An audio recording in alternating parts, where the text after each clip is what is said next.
start. Thank you all for coming. This is the session about universal acceptance, and the big question is the Internet reaching all the people it needs to reach, and what are the issues and problems that prevent us from doing so. I would like to first do a quick presentation of the speakers, and then leave the floor to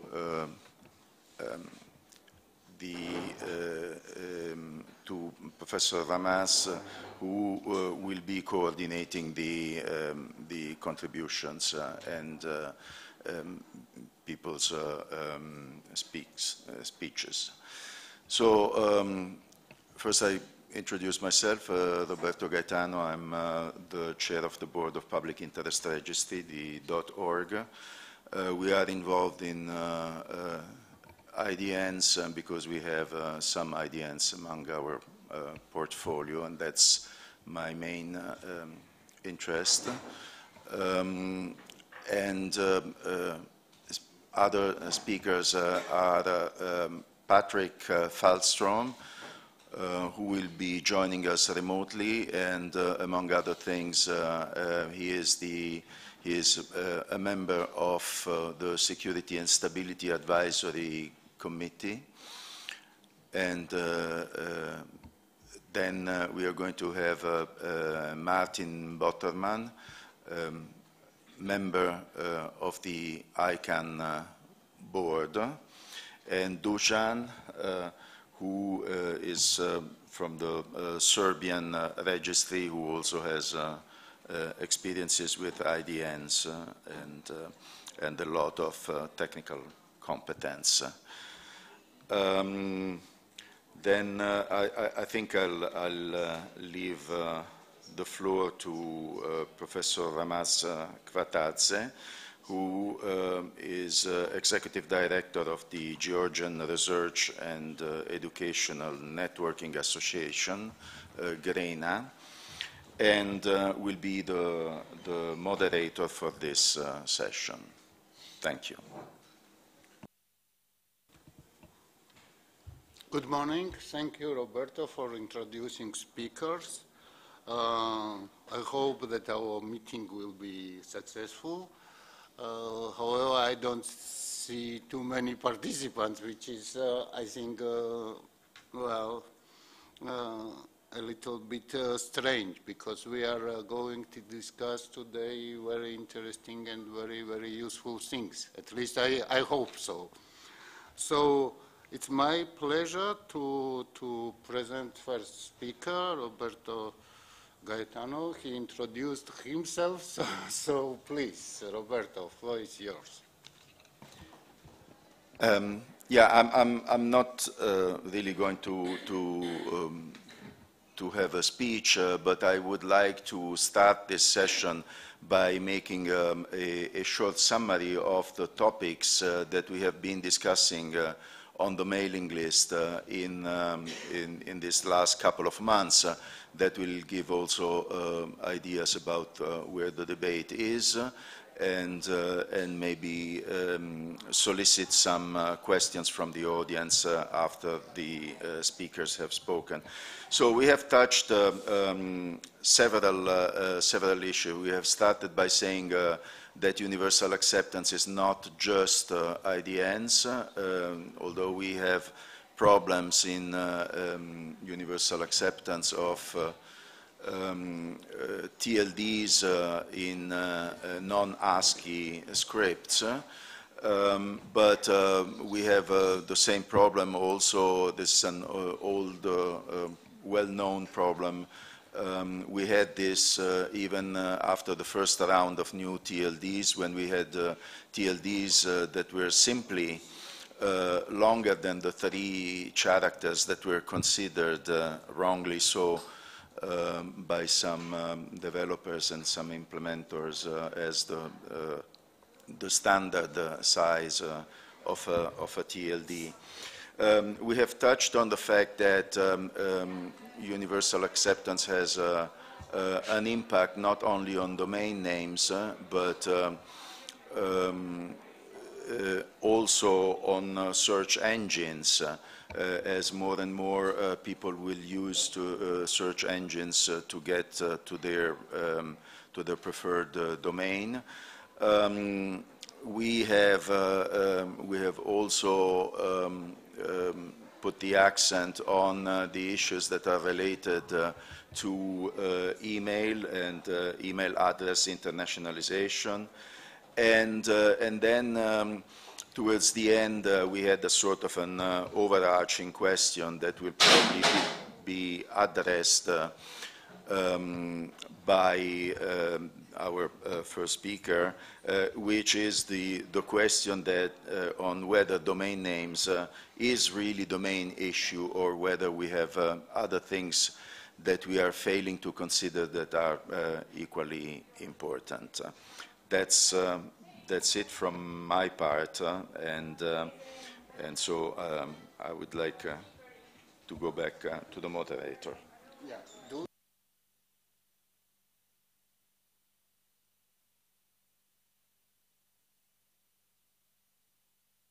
Okay.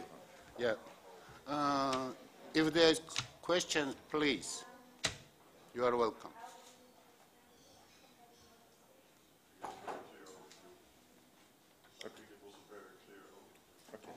Okay. So then, are we ready with this remote speaker? So then, next speaker is Patrick. Please, you are welcome.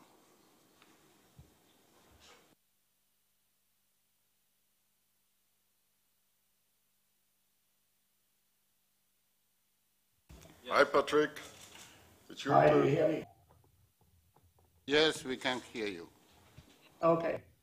And I am trying to share my screen. I don't see that works on your. You don't. You seem to see my video there. There's my screen. Okay, cool. So anyway, so what I will do is to give an overall description of where I think we are, where of course internationalized domain names fit. But I think it's important to try to understand and take a step back and understand what the actual problem is that we are trying to, which we are trying to solve. We at NetNode, as you might know, we are running various different kind of DNS services responsible for distribution of time and frequency in Sweden. We do tons of things. We also run international internet exchange point and such stuff. But what a few of us have been doing the last 2 years, myself, John Kensin, Roberto, many people, other people in the room, we have been trying to understand what the actual problem is. If we take a step back and think about also the goal of EuroDiG, we talk about bringing more people online. And to me, bring people online implies the ability for people to communicate. And if I break this down, I find various issues regarding communication. It has to do with the ability to create text, audio, pictures, and video, which means both creating and receiving such content, and also when receiving it, to be able to present it in a way so it's possible to digest it and understand what's happening. When you have this information that you've been able to create, you also must be able to send it somewhere. And to be able to send it somewhere, you need to be able to search for the recipient address. You need to, after finding whatever you would like to do, you need to look up the address, sometimes in your address book, as in a local cache. You need to be able to use the address. And when you receive information that is internationalized, you also need to be able to reply. And the question is then, where do we have the internationalization issues in all of these steps? Creation of content, digest content, search for things, look up things, use addresses, and replying. So there have been a couple of issues mentioned already. For example, internationalized domain names, where we have issues with diversity of policy, we have contractor compliance issues, we have non-contracted parties where we cannot use the contractor compliance as a mechanism. We have both GTLDs and CCTLDs that live under different umbrellas. We have both registries and registrars, where the registrars try to do the right thing when interacting with multiple registries. You have a diverse policy, which makes the life for the registrars not easy, which makes it even harder for the end user. We have the email address internationalization, where in reality, my view is that we basically have two manufacturers of email clients, Microsoft and Apple, and to be blunt, if they just implemented whatever we wanted, we would be done. Regarding the web itself, we have issues with the search bar, with the content window, where most content both is created and displayed today. Those things are managed in W3C with the help of various decisions and agreements there. And of course, software developers in a few web browsers that we have today. We, of course, also have the actual implementations in JavaScript by humans and programmers that make mistakes regarding guessing that the number of characters in the TLD is only 3 and not more than that, for example. We also have other applications, of course, editors, the ability to save content, the ability to have file names in non-ASCII, which might be problematic if you use different file systems. For example, Apple had their own normalization mechanism, different from Linux, for example. Store and manage the information itself, which of course the librarian community have been looking at for quite some time. But all of those applications, or most of them, are actually using related to IDN, two libraries, the libcurl and libidn, and the question is how much emphasis and work has been done in those communities regarding proper IDN management. So from my perspective, what really should have impact is, first of all, to make sure that people have the ability to enter information in their own language. And this requires good script and character support in all applications to be able to pass the information on and have it received and interpreted by others. I think also it's important to be able to help participation by having the ability for people to translate and transform the information with the help of text-to-speech, speech-to-text, and have that be able to be used in multiple languages. This would also help people with disabilities, because many of the tools that the disabled people are using require functionality in these areas. We have issues with user interfaces where you need to be able to have correct interaction, which is quite complicated in certain scripts. If we just look at character-based interaction. We have mobile devices all over the world, specifically for the next billion users, which might have limited memory on CPU, including, of course, the old devices that must be able to support new scripts, must be able to support text-to-speech and speech-to-text, and also translation of audio. When I talk about text-to-speech things, I also talk about, for example, automatic subtext mechanism in, for example, the application YouTube and others which people are used to participate. Regarding Unicode, and if we limit ourselves to text, we have various inabilities and problems with render type and otherwise transform text to pictures, which of course have to do with some of the normalization issues. We have problems select, copy, and paste text, which is not so easy in bidirectional environments. And this, of course, is not only for the text itself, but also where we use text, for example, in the search bar in browsers.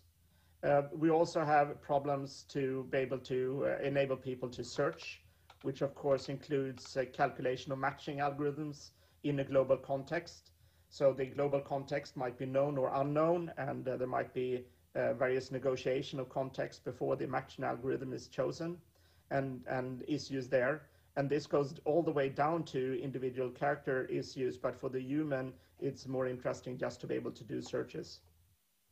So one of the sub-issues that myself and that I am working on at the moment is just to look at the very, very limited scope of be able to search using text within structured data in global context.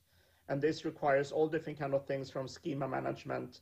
Many people in the room might know about the Dublin Core initiative in the 1990s, and doing that in a global context is kind of complicated. But just agree on attributes. This touches translation, but do always include, as it seems, negotiation of contexts, because almost all global information exchanges are across contextual boundaries. And when I talk about contextual boundaries, I don't only talk about changes regarding script environment and language environment, but also norms and also other kind of contexts. For example, if you talk about physics or astronomy, or you have different contexts where matching algorithms are different. We also see an increased number of closed environments where, of course, it's much easier to implement these kind of searches within a closed environment, for example, within Facebook. But in real and more on the communication in the world is within these closed silos. That is, of course, a good thing for the end user, but it might be the case that we get increased divergence between the silos, which means that when end users move between silos, they will get surprised because the actual context and how to handle context switching in constant content negotiation varies between the silos. So the overarching question then, of course, is where in all of this is IDN and electronic email address internationalization, and where is Unicode there? And of course, they are there as pieces of the puzzle, for example, internationalized domain names and maybe email addresses. But I think it's really, really important to remember the overarching issue here, which has to do with the ability for people to create content, exchange content in their local language and script, regardless of whether it's text or audio or whatever it is. So when we have this discussion, just encourage everyone when we try to say, oh, we need to solve the IDN problem, we need to not forget the big picture and see what the ultimate goal is. Thank you very much. Thank you very much for interesting presentation and for the comprehensive list of questions which are really very important. I would like to ask for questions now, and please present yourself before asking questions. Thank you.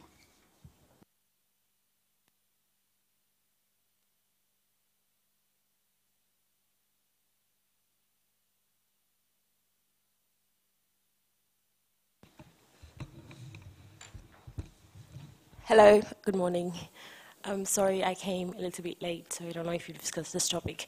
My name is Todi. I'm a human rights activist for the Council of Europe's No Hate Speech Movement, and I'm also a EuroDiG participant. My question is, how can you improve internet access to internet to the underprivileged, for example, refugees within Europe? I know for a fact that refugees don't usually have access to the internet, and because it takes a long time for them to get integrated in society, it takes about 3 to 6 years, and so they go for a long time without having internet. So how do you improve access to internet in regards to the underprivileged, such as refugees? Thank you. Thank you.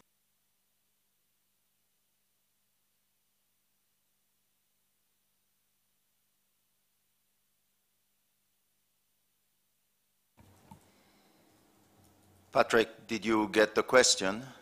Oh, yes. I didn't understand that the question was for me because it was not really related to what I was saying, I think.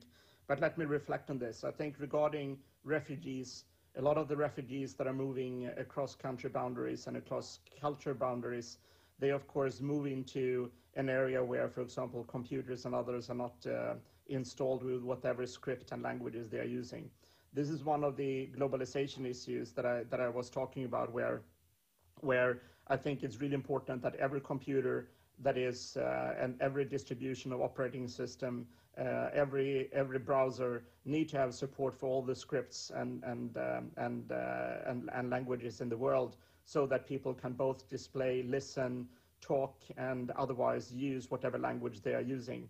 So I think this has not only to do with refugees. It is actually for all of us, because all of us humans are moving over the planet, all over the place, and and to believe that we are staying within the cultural norms and languages and other contexts where we for thousands of years have been staying, that is long gone. We are moving all over the planet, and we need to be able to support that.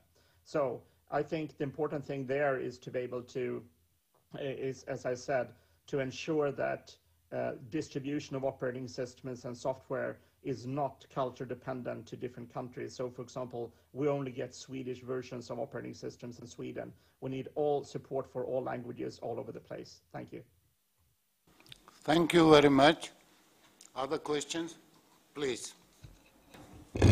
Hello, my name is Katie, and my question is, during your presentation, you presented a slide where do we have e-sources, and there was very briefly presented e-sources. Can you say, for your opinion, what is more critical issues and how you think it can be handled? Thank you. Thank you very much. Let me connect that to the previous question that I got. I think the most crucial thing is that we in Europe need to understand that there are many individuals, many humans within Europe that use scripts that are much more complicated than what we are using in our official languages. In the official languages in Europe, we use Greek, Cyrillic, and Latin script, but there are tons and tons of people living in Europe and visiting Europe for various reasons that are also using Arabic script for various languages.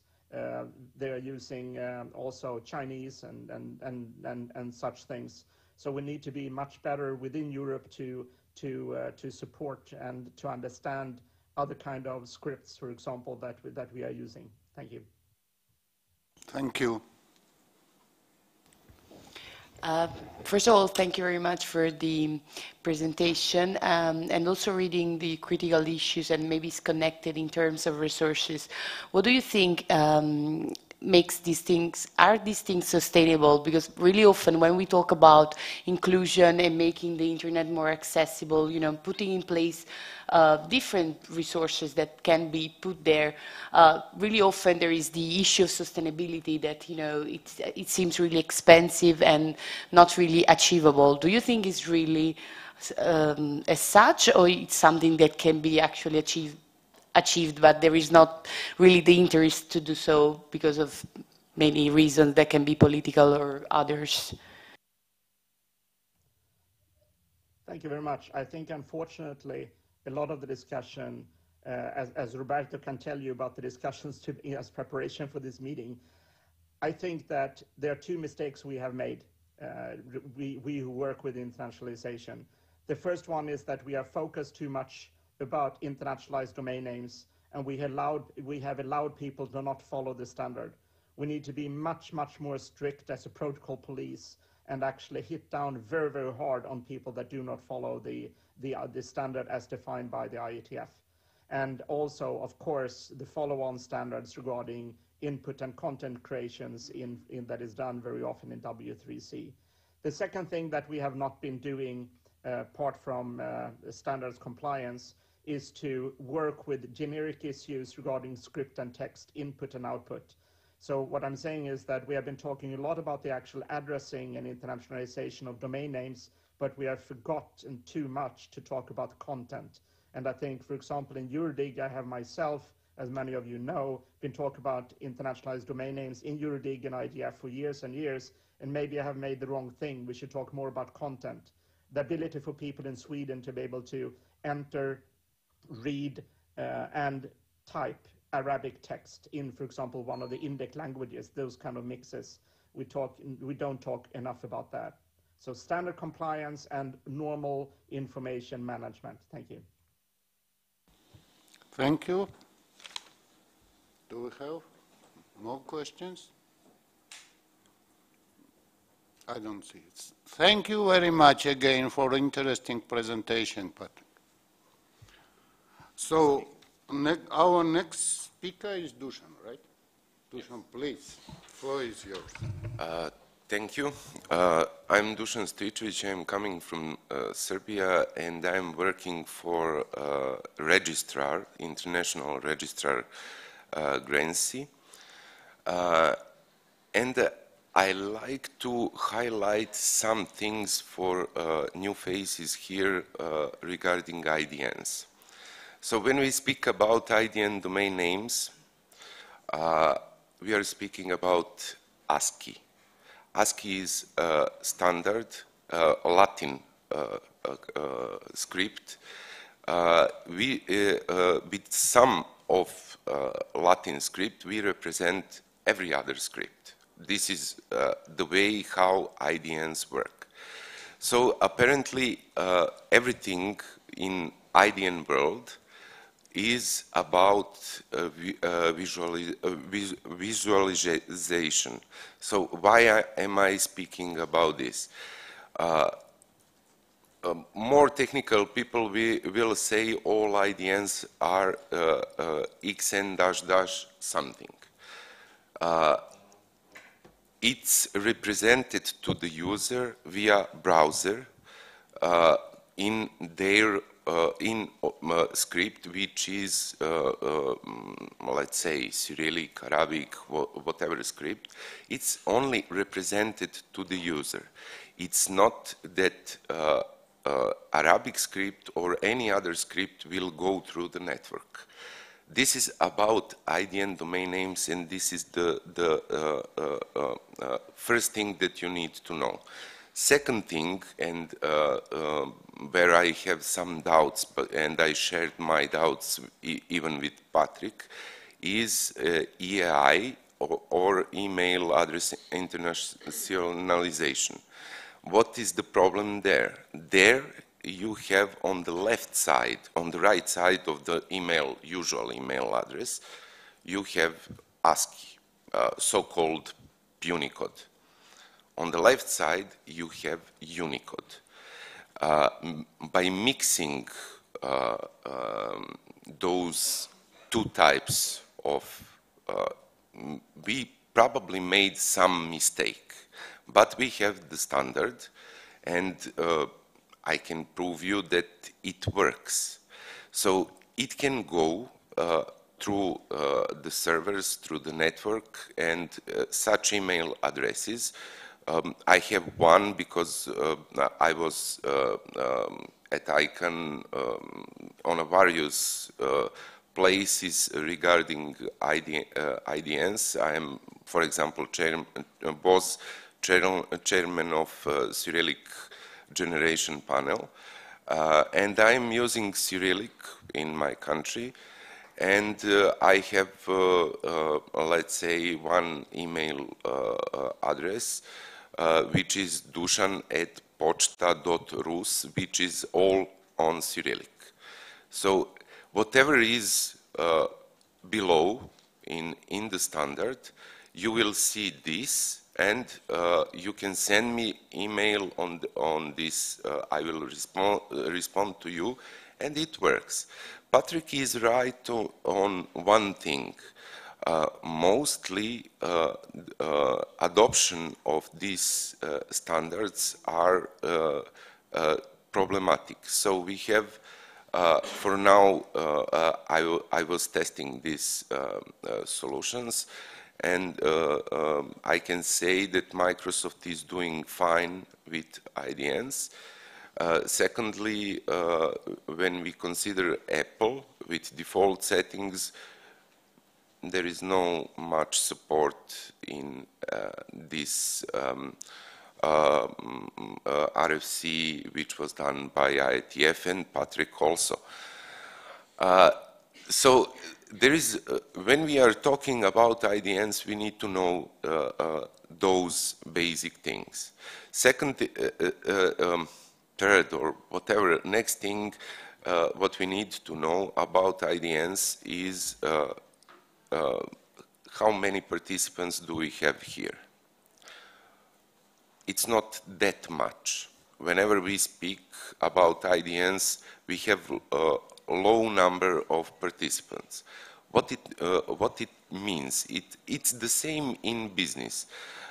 In Serbian registry, where I was participating at the time of establishing .srb Cyrillic domain name in Serbia, being a coordinator or member of various working groups for this TLD, we hoped that the number of the domain names that we would sell would be huge. In fact, when you see around the world, maybe 2 or 3 IDNs are respectful with the figures of domain names. Everything else is a statistical error. To the number of existing, mostly existing ASCII domain name in your country. So the usage of IDNs and all other standards is low because there is no money for us as registrars, for us as registries. There is no money in that. And I'm considering IDN as opera in music. So it's probably younger generation doesn't hear it, it's not popular, but it needs to exist because it's a cultural thing and it's a thing that you need to have in your country. You need to have ability to use your own script. When you see, when you put the thing differently around the world, you can exclude up to 6 countries, USA, Great Britain, Australia, New Zealand, maybe a couple of them more, who are using only Latin script. Everything else, including Sweden, including Europe, France, Italy, etc., we are using IDN script, something which is in Unicode, something which is not ASCII. Latin world is most exciting for me because they are cutting their script to use ASCII script, to use Latin script. So, for example, Italians are cutting, or French are cutting accent grave or accent circumflex or whatever. They are cutting and they are adopting their language to Latin script. Most importantly, by the techniques, let's say mobile phones, if you want to send short a message, SMS, if you want to send SMS, then if you're using your own script, you can use less, and maybe in some countries it will be bigger price for this SMS if you are using. At least you can use half of the characters that you can use in ASCII. So in all countries, they developed, let's say, some variant of Latin version of their language. So Georgia, we are here, they have very nice, very old script, but apparently when they are lazy, when they want to reply fast on Facebook or on any other place, they are using Latin, pure ASCII. So, and this is about the content. This is about the usage. Technology is not giving equal opportunity. For me, for example, I'm asking Georgian guys, do you have a keyboard on Georgian script? Let's say, can you go to the shop to buy a laptop with Georgian script? No, you cannot. Probably you can buy Latin, or maybe in some places some Cyrillic, and this is a Russian version of Cyrillic.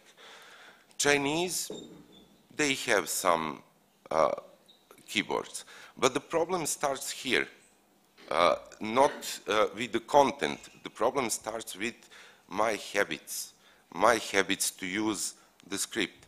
If you are cutting me the keyboard on the laptop to use my script, or I need to go to shift to my code page and to use this is not fast. So give me keyboard, Cyrillic keyboard, Georgian keyboard, Chinese keyboard. This is, I need to, so this is one of the problem which comes before the content. Then we have the content, and then among the content we have IDN domain names.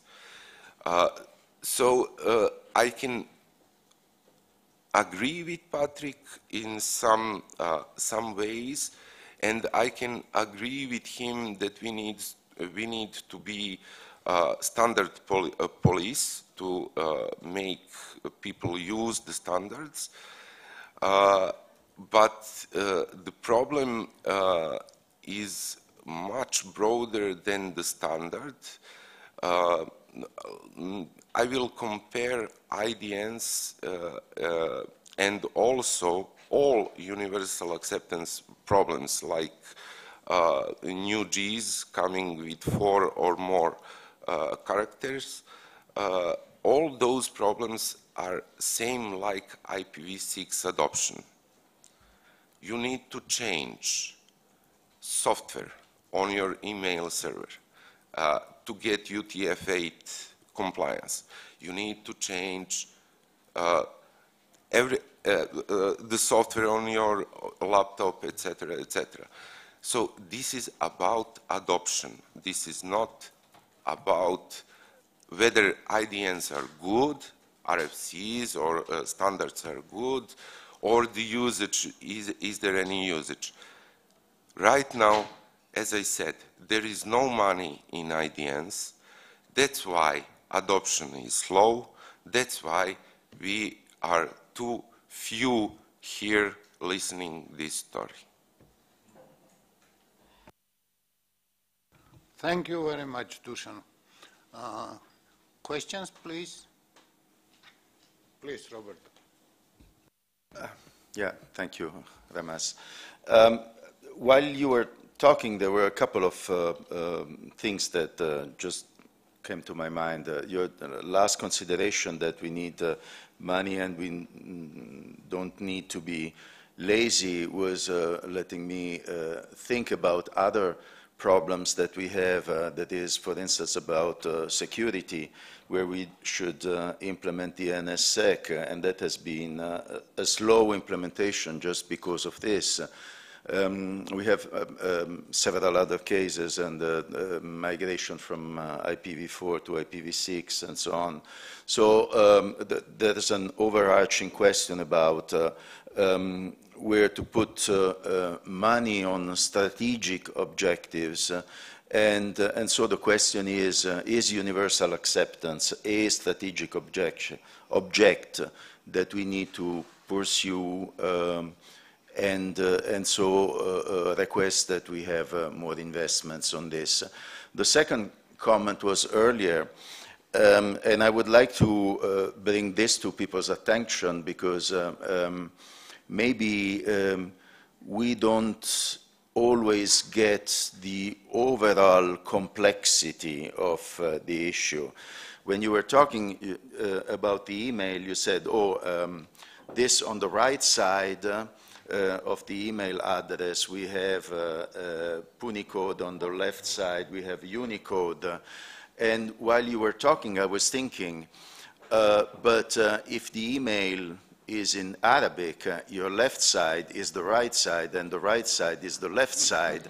So if you have something with a mixed, a page with a mixed script, you have an Arabic page and then all of a sudden there's your email address and except that you don't put email addresses generally on web pages, but then all of a sudden the context changes. And I was wondering if either you or Patrick could spend a couple of words to introduce, at least touch on this higher complexity about having different scripts and maybe even going in different directions in the same context. I will explain this comment like this. I'm not English native speaker, so I can explain to you on Serbian. I cannot explain on English. Joking, of course, but this is about IDN. I was using left and right just to refer that we are here. If I was talking the same thing in Arabic world, let's say in Middle East DNS forum, I would use something differently to explain left and right side. But it's not a problem about the standard. Standard is there. Okay, I can complain and I can exchange with Patrick my concerns about using mixing scripts, but standard is there. It's working, tested by me, by a lot of people. It's working. It's there from 2013. It's let's say 5 years. IDNs are there for 10 years or so.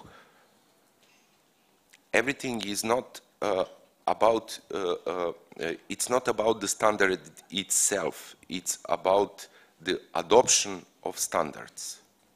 We don't have adoption by Apple, by, let's say, let me give you a good example. I'm booking the hotel in Georgia. So can I use dusan@pochta.ru Cyrillic in the form for booking? No, it says it's not valid email address. Sorry guys, it's valid. It's according to the standards. This is adoption. I need to call this guy to explain, please, validation of emails is not correct. And I need to do that at each hotel, at each form on the internet. This means adoption. And if you don't have in 5 years adoption that I can book a hotel here in Georgia or anywhere in the world with dusan@pochta.ru, then people will say, this standard, sorry, it's something, we will stick to ASCII. So use ASCII, please. Thank you. More questions?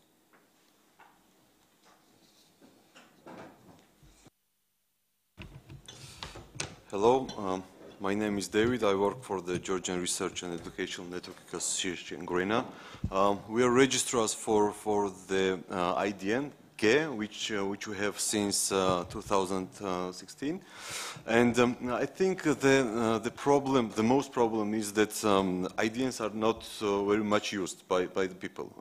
I mean, I don't know the case with Serbia, but in Georgia, I can say that, for example, the registrations of IDNs are, let's say, 2–3% comparing national G domain. It's a very low number.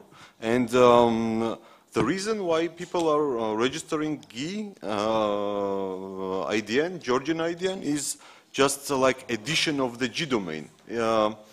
It's not translation. They register IDNs to have a Georgian domain name, which is similar to which they have in Latin. So, and the question, they have no question in technical aspects. They just want to register similar domain name, not use it. maybe they're redirecting it when you type in Latin, right? To be shown in the local Georgian language, but it's not common issue. So people are not using it, despite our big efforts to make it popular. Still, the registrations are very low. And what's the case, for example, for Serbia? Is it popular in? As I said previously, this looks like statistical error when you're considering the number of domain names in your second ASCII domain names. Firstly, when did you, from where there is Kokosis Sopo, what is the year that you started .g on ASCII?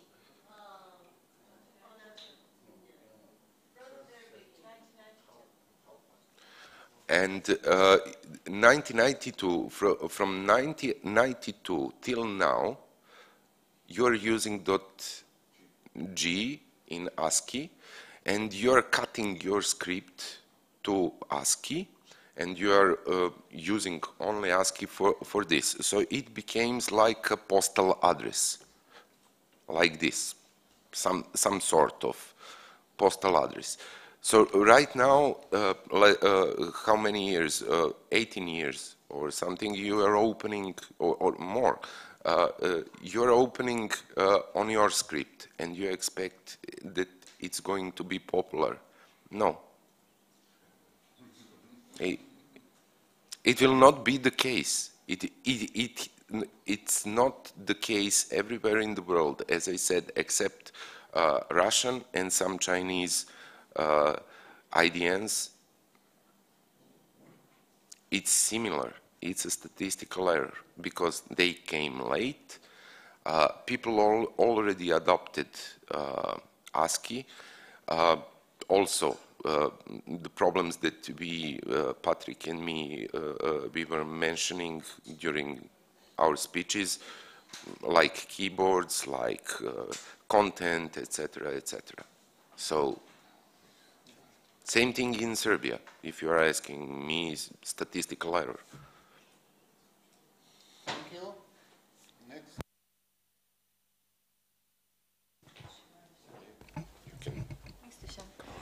Hi, my name is Alex and I work for Center, country code top level domain name. Thank you so much, Dusan and Patrick, for the great presentation. I just want also to mention that this is a topic very relevant for country code. TLDs, obviously. I have a bit of an information sheet I thought might be interesting with this group as well about which TLD has adopted IDNs at second level and which haven't. And the only thing I would like to highlight about it is the fact that I find it interesting that some TLDs have adopted IDNs as second level, but only for the top level IDN, but not for the ASCII top level.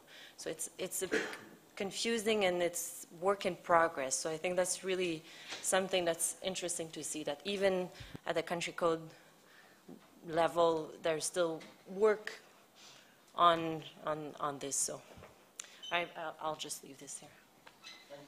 Thank you.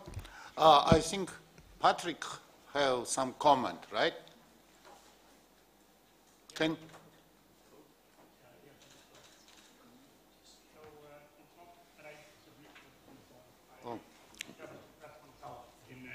slightly different way. So my point is exactly what you just said, that the main ability for people to actually use their own characters and script and whatever they're using, for example, in messages and in messaging and exchange information in the local script, that is by far the most important thing. For the actual standards, that there I also agree with you, and my point was there that we don't have to work on the standards, we need to make sure that they are adopted and used. And if it is the case that they're not used, then maybe they are not needed. So for EAI, the question there, of course, is if an internationalized email address really is needed, and if it creates, if it really helps, or if it creates more problems. For you, it obviously creates more problems. And for myself, for example, that use Swedish characters which are very, very close to Latin, for me, it's easy to say that, well, my name, I have always had my name as a comment, and then the email address itself is ASCII only. Maybe that is good enough for people in the world. I don't know. Today, the younger people, they don't know what email is anyways. They're using Facebook or Snapchat or whatever. So maybe it's more important for them to be able to use their own names in their own local script as identifiers in those applications. I have no idea, but this is once again why I wanted us to take a step back and not forget the ability to actually exchange information as the content within each one of the various applications that we use, because the standards, which I agree with Dusan, the standards are ready. We just need to make sure they're implemented and adopted. Thank you. Thank you. Now I would like to ask Martin to your floor, please. Okay, thank you very much, Maarten Bottelman, ICANN board. It has been excellent to hear the introductions of, I think, two people who are deeply involved with two of the most important stream of making this happen. The Universal Access Steering Group, in which Dusan is one of the active members, and the ESSAC, in which Patrick is very important. Because with recognizing the importance of linguistic diversity, recognizing that we need to prepare for that future, the first step have been taken. ICANN has as such a limited role in that. It's really on making the DNS work, accept IDNs, and to do that in a secure and stable way, which is not a sinecure if you realize that some letters in different scripts look very much like letters in another script. And one of the dangers of the internet is that it's been used by malicious actors to confuse people and to lure them into activities they don't want to be part of. So that is a very important aspect to do. So on top level domain, on the ability to reach others in scripts, it's crucial that we also take that aspect into account. In addition, we have there the difficulty that in some scripts there's different expressions of that script, like in Chinese.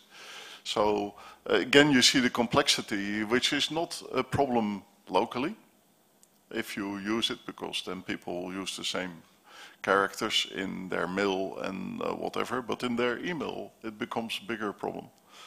So from that perspective, I can assure you that also there I can provide support, but is not leading the activities. But they help make the universal acceptance study group possible, and they value very much, well, ESSAC is part of ICANN, but also the board very much appreciates it and listens very careful to the input that is received from that. So the latest state of affairs is that by now 151 IDNs have been delegated. So in principle, they're reachable via the route. As Dusan said, that doesn't mean there's a high usage of them. 95 of them are GTLDs, 56 of them are CCTLDs. And I feel, and we feel, that this is an important first step. I think you mentioned the parallel to IP version 6. In some ways it is, in some ways it isn't, of course. IP version 6 is a necessity because IP version 4 is just too small to cope with future demand. In IDNs it's though that part of the market will never be a market unless we offer IDNs to make it possible. And that relates to facilitating communities. And there a point that was yesterday also coming forward in several sessions. Communities are importantly driving our future, also our future use of the internet.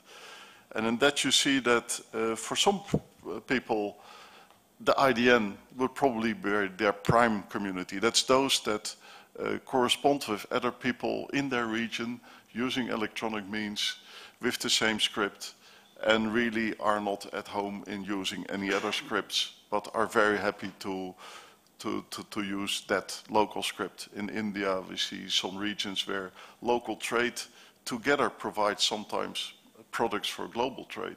But the communication in that region would be very much facilitated by that. Of course, the mobile phone needs to support it too. So that's one thing. The other, but where it does come together with the IP version 6 parallel, I think, is I've been involved in the readiness for IP version 6 and been able to help the NRO, the RARs in researching that in the, well, even 10 years ago. We saw that the readiness, the preparedness to be able to deal with IP version 6 was beginning to grow from below, well below 50%, well below 20%, up to now most ISPs can deal with it. And it's exceptional for those who can't. At the same time, the use stayed away for a long time, and it's only now beginning to become real. So IP version 6 becomes a real factor now. I think we'll see the same in IDNs. We first need to be really ready before the uptake will grow, because unlike the early adapters, the techies, like, I think again, I'm looking at Dusan, but him and some others who are fanatic about trying and doing everything they can to make it work, most of us won't. Most of us will just say, oh, it doesn't work, I'll don't use it, or I'll use the English. So the other thing we saw in IP version 6 there is that those who were the early users, unless again there were people like Patrick or others, they stopped using it in some cases. They were using it and they stopped using it because nobody else did. And so I think we'll see those disappointments as well in here. But I do believe strongly, and that's my personal opinion, but it also has the ICANN board support, that investing in making this possible is something we need to continue to do on a long stretch. And we need to be aware that it may take more time than we think. But the only way to make it happen, and the only way to make the internet truly universally usable, is by continuing to support this and continue activities like the ESSEC and like the work your steering group is doing. Thank you very much. Questions, please. My name is Nenad Marinkovic. I'm coming from Serbia, and I'm, let's say, a civil society member and PC users a long time ago. I just think that we consider this issue in very short period of time. When I was a student, it was 1987. I used a PC XT machine for typing my graduate exam, and because I could use TreeWriter, I don't know if somebody remember, I could use our Latin script in Serbian, with Serbian letters, and doing some graphic squares and roots and indexes and everything to use PC. In that time, I would use electronic type machine. So if we could use Latin script in 30 years ago in MS-DOS time, I think that it is only a question of time when we can use all the script in the internet world nowadays. So we must be patient and we must continue to work very hard on that. Second thing, I can say example for Serbian territory. We have a Cyrillic and Latin national domain name, but we don't have, for example, a Latin IDN in our domain name. So I register Swedish domain name with that have IDN with our letters. So I have a domain name umreži.se in that. So registries and ICANN are responsible to enable us to use all letters in. And what is important, PCs, when we use all software with English menus, it was a problem for many accounting people to use applications. And they were against that. They preferred to use a notebook and pencils and everything. And then when we changed the menus in local language with local letters, they accepted, and now every company uses PC like standard tool. So definitely we want to reach 1 billion more internet users. We must adapt everything to do anything that we need to enable to use their own language, their own letters, their own tools, and they will use PCs, tablets, everything, and modernize and their lives and help them to use mobile technology and everything. That's my... Thank you. Can I just jump sure. in? To Icon, one anecdote. After one IDN session somewhere in eastern part of Europe, one, I will not say the name, but one guy approached me and asked me, I can solve IDN problem very easy. All the money that ICANN is putting in USG, whatever, let's say, group that are dealing with IDNs, switch those money to Russia and Chinese to learn English, and we will solve the IDN. So this is a joke, of course. Yes. I disagree with that, but when he said about ICANN putting a lot of money in USG and other groups, I suddenly remembered that there is a very simple solution for IDNs, to raise IDNs. Of course, wrong one. One thing more, I'm sorry, again.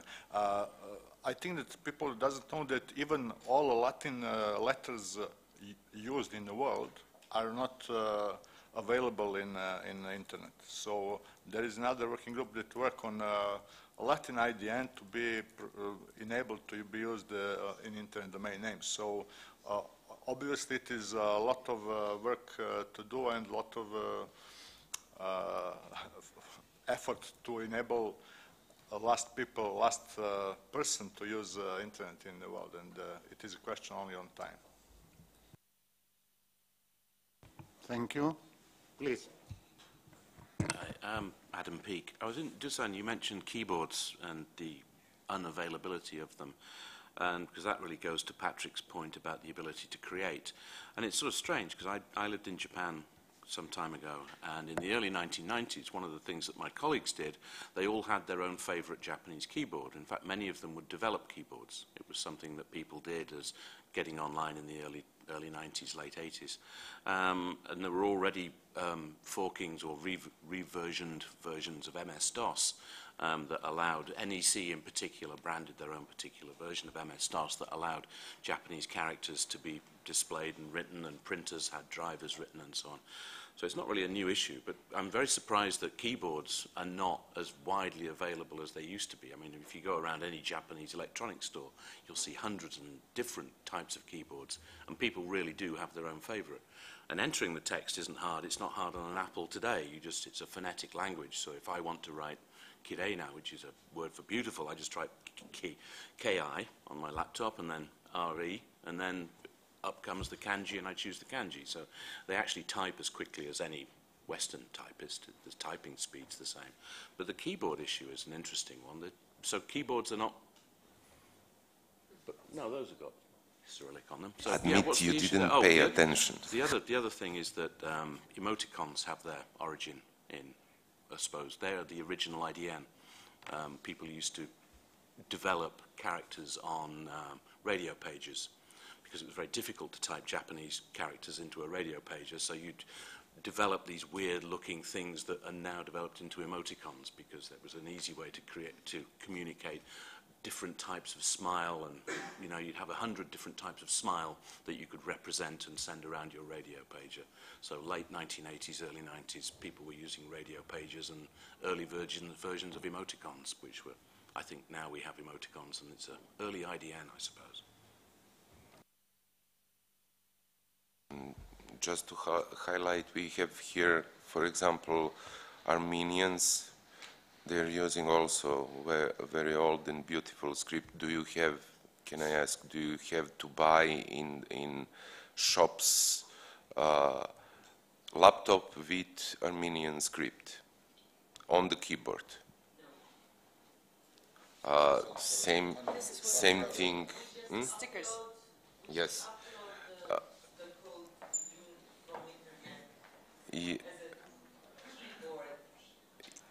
Even these stickers that is shown, it's putting a lot of effort to change for ordinary people. I don't mean me or anybody in the room. I mean for some people who are not speaking English or didn't use Latin in their lives, it's hard to buy a laptop on Latin script and to learn how to type on domestic script. This is... Hi, my name is João Pedro. I'll try to put a young perspective on the table because I heard some type machines and things like that. But limiting the conversation to laptops, where in the internet nowadays we're using our mobile devices, especially with digital touchscreens. I think there's an opportunity here to change this discussion from the hardware itself to the software, because if we can find a way of including digital keyboards that you can actually touch, there would be such a discussion right now, because it's up to the programmers and to the demand to provide with the solutions necessary to convey those idioms. Another thing about a comment from the remote participant about the young usage and the behavior itself. I mean, nowadays the world is, the communication is worldwide. We have friendships around countries, so we try as much to keep the communication as simple. So, I mean, it's relatively simple to understand why you were approached with such a solution to everybody learn English. I'm not saying it's right or wrong, because it's like you said, there should be an alternative way of doing it. My opinion, and picking up on your parallel between IPv4 and IPv6, again, both protocols are working right now. So I would propose that as those protocols, they should work in parallel as well. It's not as if the transition should be from one day to another. It should be as integrative as the protocol as IPv4 and IPv6 were. Thank you. Thank you. Yeah, please. Just realizing we're approaching the end of the session, and I would love to very much recognize the excellent presentations given so far, and thank you for your leadership. But I also wouldn't want to leave this session without recognizing Roberto Gaetano for organizing this and bringing us together, for being open towards a different stream of thoughts than originally was foreseen, and allowing this to happen, to make this happen, and also for celebrating his birthday today. So, happy birthday, Roberto.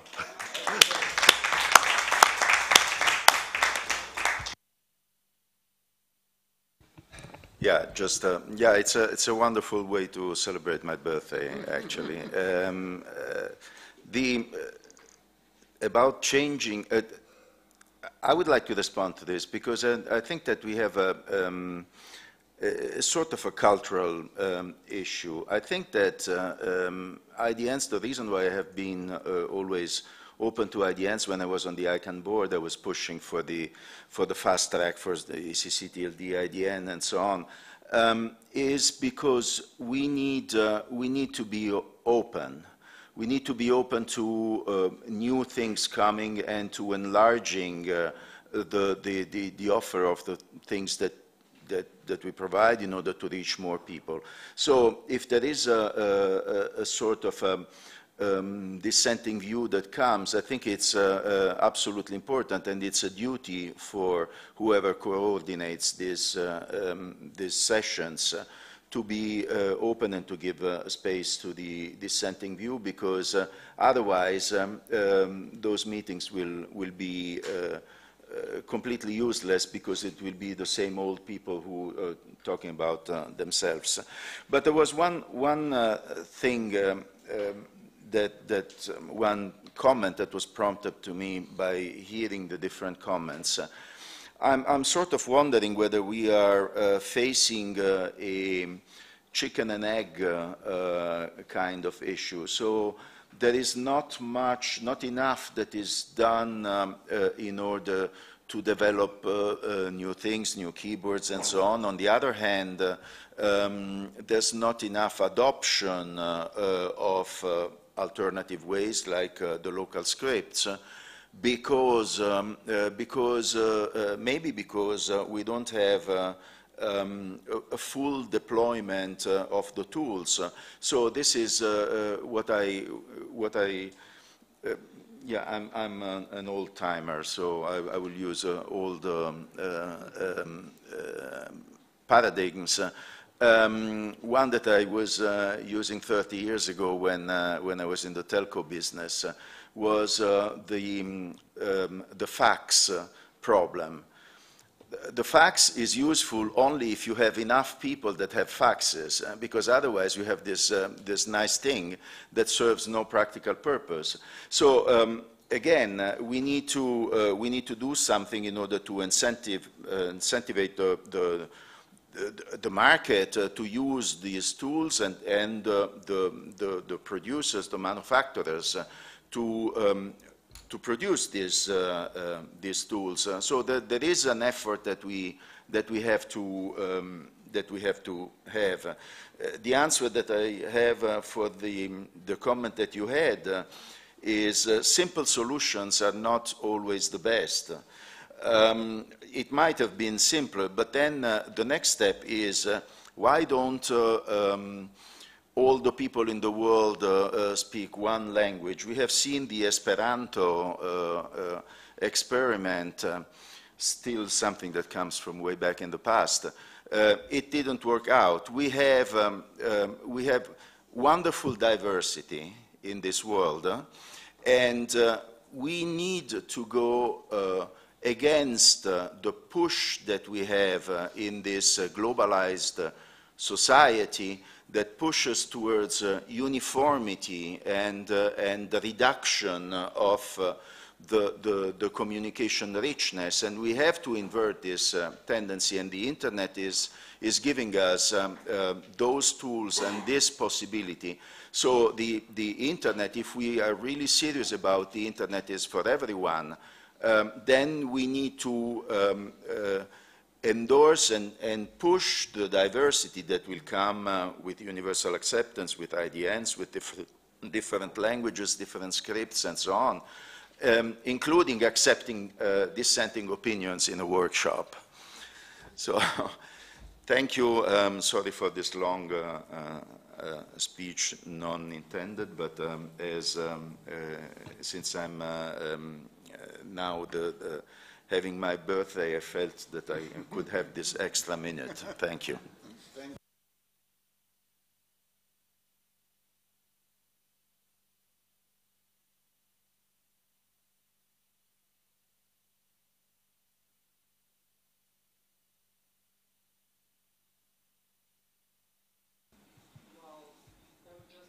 Go through some main points that were raised, and of course, in the end, you can add, agree, disagree, express your opinion. As the main topic is introduced by the fact that a significantly large number of people cannot use the internet conveniently and effectively because of the barriers associated with characters, writing system, language. These barriers go beyond the domain name systems and among others include TDLs, IDN, UA issues with ASCII, search engines, email address, internationalization, etc. Hence, universal acceptance is not only the question of IDNs. These barriers are affecting people's ability to send and receive information or to create audio, text, and video. Therefore, the ultimate goal should be ability for people to create content and change the content in their local languages and scripts, regardless of whether it is text or audio. Usage of IDNs and all other standards is low because there is no money for registers or registries. Hence, IDN is something that needs to exist because it is a cultural thing and it is the thing that you need to have in your country, but it is not popular. This is supported by the fact that their usage is very low still in many countries. The problem main is in our habits, and that's visible in the very example of using keyboard on our local alphabet, which is quite rare to find nowadays. So here is the first problem to start with, and then followed by the problems about the content, and finally about the IDNs. Standards are not the main issue, but rather the implementation of standards. So we need to make sure that the standards are implemented really in practice.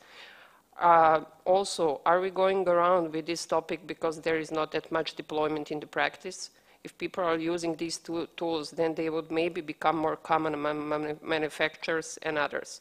If we want to keep the internet open to everyone, we need to preserve the diversity on it, especially through the mechanisms such as IDNs. That would be pretty much. Yeah. Thank you. Finally, I would like to thank, first of all the speakers for interesting view, and for all participants for active participation. I think this was rather interesting and useful. Sorry? And the technical staff. Yeah. And finally, I would like to thank technical staff who organized this meeting for us. Thank you very much. Thank you.